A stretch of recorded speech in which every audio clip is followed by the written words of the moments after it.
ಮಂಗಳೂರಿನ ಕೋಟೆ ಕ್ಷತ್ರಿಯ ಸಂಘದ ವತಿಯಿಂದ ಸಂಘದ ಪ್ರಥಮ ವಾರ್ಷಿಕೋತ್ಸವ ಹಾಗೂ ಪದಾಧಿಕಾರಿಗಳ ಪದಗ್ರಹಣ ಸಮಾರಂಭದ ಜೊತೆಗೆ ಧಾರ್ಮಿಕ ಸಾಂಸ್ಕೃತಿಕ ಕಾರ್ಯಕ್ರಮಗಳನ್ನು ಶ್ರೀ ರಾಧಾಕೃಷ್ಣ ದೇವಸ್ಥಾನದ ಸಭಾಂಗಣದಲ್ಲಿ ಆಯೋಜನೆ ಮಾಡಲಾಗಿತ್ತು.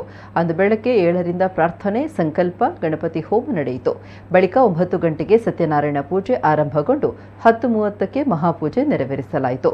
11 ಗಂಟೆಗೆ ನಡೆದ ಸಭಾ ಕಾರ್ಯಕ್ರಮದಲ್ಲಿ ಅಧ್ಯಕ್ಷತೆಯನ್ನು ಬಾಲಂ ಭಟ್ ಮನೆತನದ ಕುಲಪುರೋಹಿತ ವಿದ್ವಾನ್ ಡಾ ಸತ್ಯಕೃಷ್ಣ ಭಟ್ ವಹಿಸಿದ್ರು. ಮುಖ್ಯ ಅತಿಥಿಗಳಾಗಿ ಕೋಟೆ ಕ್ಷತ್ರಿಯ ಸಂಘದ ಪಾನೆಮಂಗಳೂರು ವಿಭಾಗದ ಕೋಶಾಧಿಕಾರಿ ಪ್ರಸನ್ನ ಕುಮಾರ್, ಉಮೇಶ್ ರಾವ್ ಉಪಸ್ಥಿತರಿದ್ದರು. ಕಾರ್ಯಕ್ರಮದಲ್ಲಿ ಸಂಘದ ದಾಮೋದರ ರಾವ್, ನರಸಿಂಹರಾವ್, ಶ್ರೀ ದುರ್ಗಾ ಪರಮೇಶ್ವರಿ ಮಹಾಕಾಳಿ ಕಾಶಿ ಭೈರವೇಶ್ವರ ದೇವಸ್ಥಾನದ ಅಧ್ಯಕ್ಷ ಭವಾನಿ ಶಂಕರ್ ರಾವ್, ಸುಧಾಕರ್ ರಾವ್ ಮೊದಲಾದವರಿದ್ದರು. ಸಂಘದ ಅಧ್ಯಕ್ಷ ಕೆ ದಿವಾಕರ್ ಹಾಗೂ ಸಮಿತಿ ಪದಾಧಿಕಾರಿಗಳು ಸಹಕರಿಸಿದರು. ಬಳಿಕ ಸಮಾಜ ಬಾಂಧವರ ಮಕ್ಕಳಿಂದ ಸಾಂಸ್ಕೃತಿಕ ಕಾರ್ಯಕ್ರಮ ನಡೆಯಿತು.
ಸಂಘವು ಹೊಸದಾಗಿ ಪ್ರಾರಂಭಗೊಂಡಿರುವುದರಿಂದ ನಮ್ಮ ಉದ್ದೇಶಿತ ಕಾರ್ಯಕ್ರಮಗಳಾದ ಉಚಿತ ಆರೋಗ್ಯ ತಪಾಸಣೆ ಶಿಬಿರ, ವೈದ್ಯಕೀಯ ಚಿಕಿತ್ಸಾ ನೆರವು, ವಿದ್ಯಾರ್ಥಿಗಳಿಗೆ ಆರ್ಥಿಕ ನೆರವು, ಸಾಮೂಹಿಕ ಉಪನಯನ ಮುಂತಾದ ಕಾರ್ಯಕ್ರಮಗಳನ್ನು ಯಶಸ್ವಿಯಾಗಿ ಪ್ರಾರಂಭಿಸಲು ಕೊಡುಗೆ ದಾನಿಗಳಿಂದ ಹೆಚ್ಚಿನ ನೆರವನ್ನು ನಿರೀಕ್ಷಿಸುತ್ತಾ ಸಂಘವು ನಿರಂತರವಾಗಿ ಬೆಳೆದು ನಮ್ಮ ಕೋಟೆ ಕ್ಷತ್ರಿಯ ಸಮಾಜ ಸಂಘಟಿತ ಸದೃಢ ಸಮಾಜವಾಗಿ ಬೆಳೆಯಲಿ ಎಂದು ಆಶಿಸುತ್ತಾ, ಹಿಡಿಸುಡಿಯ ಕಡ್ಡಿಗೆ ಗುಡಿಸಲಿಕ್ಕೆ ಆಗುತ್ತದೆ ಎಂಬುದಕ್ಕೆ ಸಾಕ್ಷಿ ಯಾವುದೆಂದರೆ ಆ ಒಂದೊಂದು ಕಡ್ಡಿಯನ್ನು ಕೂಡ ಜೋಡಿಸಿಕೊಂಡು ಕೊನೆಗೆ ಅದನ್ನೊಂದು ಹಗ್ಗದಲ್ಲಿ ಕಟ್ಟಿದ ಕೂಡಲೇ ಆ ಹಿಡಿಸುಡಿಯನ್ನು ಕೊಟ್ಟರೆ ತಾಯಂದಿರು ಧೈರ್ಯದಿಂದ ಈ ಒಂದು ಹಾಲಲ್ಲ, ಇಂಥ 4 ಹಾಲುಗಳು ಬೇಕಾದರೆ ಗುಡಿಸ್ತೇವೆ ಅಂತ ಹೇಳುವ ಮಾತುಗಳನ್ನು ಆಡಲಿಕ್ಕೆ ಸಾಧ್ಯ ಇದೆ. ನಾವು ಕೂಡ ಅಷ್ಟೇ, ಒಬ್ಬ ವ್ಯಕ್ತಿಯಾಗಿ ಯಾವುದೇ ಸಾಧನೆಯನ್ನು ಮಾಡಲಿಕ್ಕೆ ಸಾಧ್ಯ ಇಲ್ಲ. ನಾವೊಂದು ಶಕ್ತಿಯಾಗಬೇಕು ಅಂತ ಆದರೆ ನಾವೆಲ್ಲರೂ ಕೂಡ ಸಂಘಟಿತರಾಗಬೇಕು, ನಾವು ಒಗ್ಗಟ್ಟಿನಿಂದ ಇರಬೇಕು. ಆ ಒಗ್ಗಟ್ಟಿನಿಂದ ಇರುವಾಗ ಮಾತ್ರ ಇದೆಲ್ಲವೂ ಕೂಡ ಸಾಧ್ಯ ಆಗ್ತದೆ. ನಮಗೆ ದೇವರು ಅಷ್ಟು ಯೋಗ್ಯತೆಯನ್ನು ಕೊಟ್ಟಿದ್ದಾನೆ. ಶಂಕರಾಚಾರ್ಯರು ಒಂದು ಕಡೆ ಹೇಳ್ತಾರೆ ಭಾಷ್ಯದಲ್ಲಿ, ಬ್ರಹ್ಮ ಕ್ಷತ್ರ ಪರಿಪಾಲಿತೆ ಜಗತ್ ಪರಿಪಾಲಯಿತುಂ ಅಲಂ ಅಂತ. ಗೊತ್ತಾಯ್ತಾ? ಅಂದರೆ ಬ್ರಾಹ್ಮಣರು ಮತ್ತು ಕ್ಷತ್ರಿಯರು ಅವರವರ ಧರ್ಮವನ್ನು ಸರಿಯಾಗಿ ನಡೆಸಿಕೊಂಡು ಬಂದದ್ದೇ ಆದರೆ ಲೋಕವು ತಾನಾಗಿ ನಡೆದುಕೊಂಡು ಹೋಗ್ತದೆ. ಆದ್ದರಿಂದ ಈ 2 ವರ್ಣದವರಿಗೆ, ಬ್ರಾಹ್ಮಣರಿಗೆ ಮತ್ತು ಕ್ಷತ್ರಿಯರಿಗೆ ತುಂಬ ಜವಾಬ್ದಾರಿ ಉಂಟು. ಅದನ್ನು ಪೂರೈಸುವಲ್ಲಿ, ಅದನ್ನು ನಡೆಸುವಲ್ಲಿ ನಾವು ವಿಫಲರಾಗಬಾರದು ಅಂತ ಸಭೆಗೆ ನಾನು ಪುನಃ ಕಳಕಳಿಯಿಂದ ಕೇಳಿಕೊಳ್ತಾ ಇದ್ದೇನೆ.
ಮನದಲ್ಲಿ